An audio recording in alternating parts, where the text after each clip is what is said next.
The circus had always been a place of wonder for Clara. She remembered the first time she saw it, the bright tents, the music, the laughter. It was magical, a dream come to life. But that was before everything changed. It was a year later, on a foggy autumn night, when she saw him again, the clown. She had been walking home from her late shift at the diner when she passed the old, abandoned circus grounds.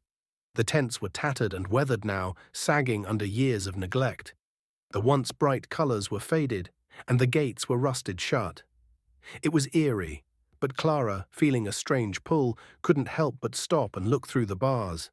That's when she saw him, a clown standing in the middle of the circus ring, his back to her. His silhouette was hunched, almost unnatural, and his silhouette seemed to twitch, like he was moving in a way no person should. She froze, staring at him. His costume was tattered, threadbare, a mix of pale white and dull reds. His oversized shoes shuffled slightly as he swayed, and his head tilted in an almost animalistic way. And then he turned. Clara's breath caught in her throat. His face was pale, too pale. The painted smile was stretched too wide, so wide that it seemed to distort his face, pulling at his skin. His eyes were wide and glassy, the pupils too small, too dark. It wasn't a look of happiness. It was something darker, something hollow. His lips barely moved when he spoke, his voice a rasping whisper that cut through the air. "Come closer." Her heart raced. She told herself to turn away, to run, but her feet felt rooted to the spot. The clown's mouth stretched into that grotesque smile again, but his eyes, they didn't smile. They didn't blink either. His stare was cold, unblinking, and it pierced into her very soul. "Don't be afraid," the clown hissed, his voice echoing unnervingly around her. "I'm waiting for you. I've always been waiting." With that, the clown raised his hand. A long, bony finger pointed directly at her. She wanted to scream, but no sound came out. The ground beneath her feet seemed to tremble, as if the very earth itself was alive, reacting to the clown's presence. The air turned ice-cold. The circus around her began to come to life. The distant sound of a carnival tune, faint and warped, flooded the air, mingling with the whispers of the past. Shadows moved behind the decaying tents, figures with blank, vacant faces watching from the dark corners of the forgotten carnival. Clara's legs shook, but before she could take a step back, the clown began to slowly advance toward her.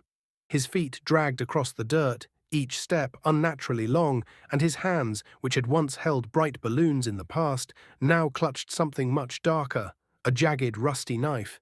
The air thickened with a sense of dread that she couldn't shake. "You shouldn't have come here," the clown rasped, his grin widening to an impossible extent. "But now that you're here, you'll never leave." The fog swirled tighter around her, the circus ring seemingly expanding, growing, folding in on itself like a nightmare that had no end. The clown's figure grew larger, towering over her. She could hear his breathing now, shallow and strained, as though something was forcing its way out from beneath the painted face. His hands shook violently, the knife glinting in the dim light. Clara screamed and turned to run, but her feet felt as though they were stuck in cement. She looked back to see the clown's face looming closer, his eyes bulging in unnatural excitement. His voice was now a deep, guttural growl, whispering her name over and over, growing louder with each step. "Clara, Clara, Clara." She finally managed to break free of the invisible chains that had held her in place and stumbled backward, nearly tripping. Her heart hammered in her chest, but when she looked up again, the clown was gone. The circus was quiet now, too quiet. The fog had dissipated, leaving only the abandoned, forgotten remnants of what once was. Clara ran faster than she ever had, not daring to look back, her breath ragged, the sound of the carnival music following her through the night.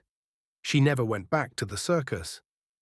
But sometimes, late at night, when the fog rolled in thick over the town, she swore she could hear that eerie laughter again, the twisted chuckle of the clown, and sometimes when she passed by dark, abandoned places, she felt the same cold gaze on her back, as if he were still watching, still waiting.